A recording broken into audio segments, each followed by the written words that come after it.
Yesterday's State Department briefing, that was fascinating. This was their first briefing since the massacre in Rafah, but I want you to notice what they started out with, which is an indication of what they consider to be the thing that they care most about in the moment. I'm going to start with comments on a couple things before going to your questions. First off, as it relates to Georgia, earlier today, the Georgian parliament voted to override the Georgian president's veto of an anti-democratic foreign influence bill that fails to conform to European norms, effectively turning the bill into law. The United States condemns this action. In passing this law, the ruling Georgian Dream Party moved the country farther away from the European integration path and ignored the Euro-Atlantic aspirations of the Georgian people, who have taken to the streets for weeks to oppose this law. The Georgian Dream has disregarded the Council of Europe's Venice Commission legal assessment and that of Georgia's closest partners, who made clear their concerns that the law would stigmatize civil society and media and limit fundamental freedoms. The ruling party's actions and anti-Western rhetoric threaten Georgia's democratic trajectory, future economic security, EU membership, and also put the U.S.-Georgia relationship at risk. Last week, Secretary Blinken announced that anyone who undermines democratic processes or institutions in Georgia, as well as their immediate family members, may be found ineligible for U.S. visas under a newly announced policy precluding travel to the United States. The United States has also launched a comprehensive review of bilateral cooperation between the United States and Georgia. As Secretary Blinken said last week, we will take Georgia Dream's actions into account as we decide our own. The United States continues to stand by the Georgian people as they work for a democratic and Western future. It is unfortunate that Georgia's leaders are choosing to forego the steps needed to advance Georgia in the Western direction that its people want. And then he says, turning to Gaza. That is the State Department angry. Yeah. And so let's unpack what the heck is going on here. So Georgia Dream is a kind of hard to define political party, which is basically the governing party in Georgia. They're hard to define because they were built in opposition to the neoliberal party that had been dominant in Georgia before. And so because they were kind of a popular front against a thing that brought together a bunch of disparate entities, sort of like the way that here on this network, we all hate neoliberalism. So imagine we put together a political party that was like me, Crystal, you, and Sagar, because we hate the neoliberals and we get them out of power. Then we've got the problem of we got to govern. Yeah. And there's going to be some things we disagree on. What are we going to do about the pronouns? Yeah, we agreed that we did not like the Georgia neoliberals, but now we got to govern. And so some of what the Georgia Dream has done is really cool, like lots of social welfare stuff, universal health care, also some progressive social stuff, certainly relative to the area.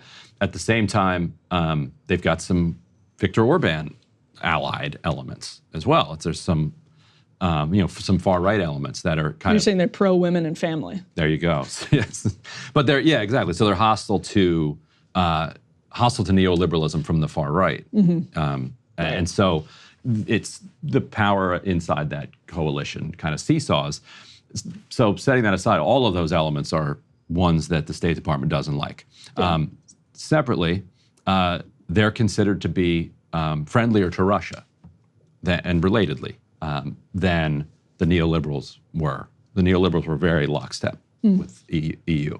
It's not as if Georgia Dream is like radically pro-Russia, but for instance, when Russia invaded Ukraine, Georgia supported Ukraine. They said we think this is appalling, but they refused to take part in the sanctions against Russia. They refused to arm Ukraine, and Ukraine kept pushing Georgia to quote unquote open up a second front against Russia because the neoliberals, when they were running Georgia, lost South Ossetia and some other pieces of Georgia to Russia. If you remember that war 15 years ago or whatever.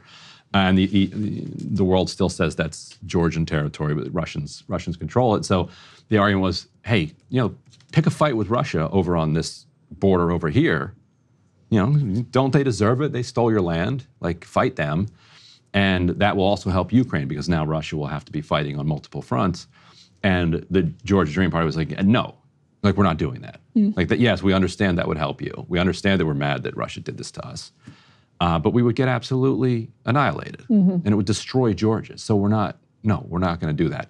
That really ticked off the U.S. That ticked off the EU. They start riling up, protests in the streets, and so then they come forward. This actually breakaway kind of socialist faction of Georgia Dream comes forward with this plan that now the State Department's really angry about, which is saying, look, if you're an NGO or a media organization and you get more than 20% of your money from foreign sources, then you have to register basically as a foreign agent. Right. Georgia legislature says, look, we're just modeling this after FARA, which the U.S. has. Yeah. We say, no, you're modeling it after Russia's Of course. law, which Russia has genuinely used to crack down on dissent. And so the response from the State Department, pretty wild. Like, this, you can say whatever you want about it. They're passing it democratically through their own legislature. 100%. And it's not unless I'm missing something, it's not a terribly unreasonably, even if it is aimed at, cracking down on dissent from some organizations and media outlets that they don't like.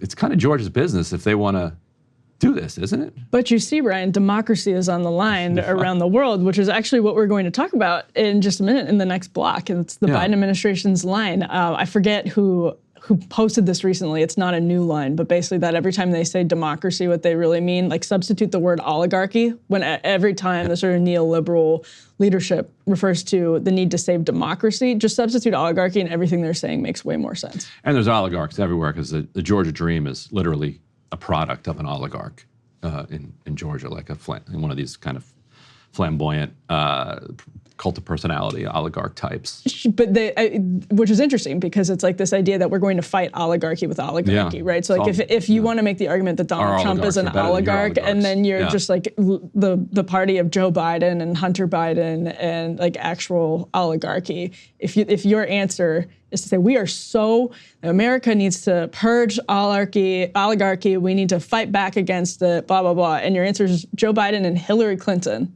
well done. Yeah. And it was pretty incredible to see them saying that they're going to they're basically going to sanction like people involved with this, going to strip their visas. After covering Pakistan, where Pakistan just completely changes the numbers of their election. Right. Like one party wins, the military goes in and literally changes the numbers so that a different party wins, and the State Department, doesn't do anything remotely close to what they're doing here for a piece of legislation being passed through their kind of constitutional normal process. As the president, under pressure from the EU, vetoed it, then the legislature overrode the veto yesterday. That's, you don't like that, go out and, I don't know, pour some money into Georgian elections. Get the vote.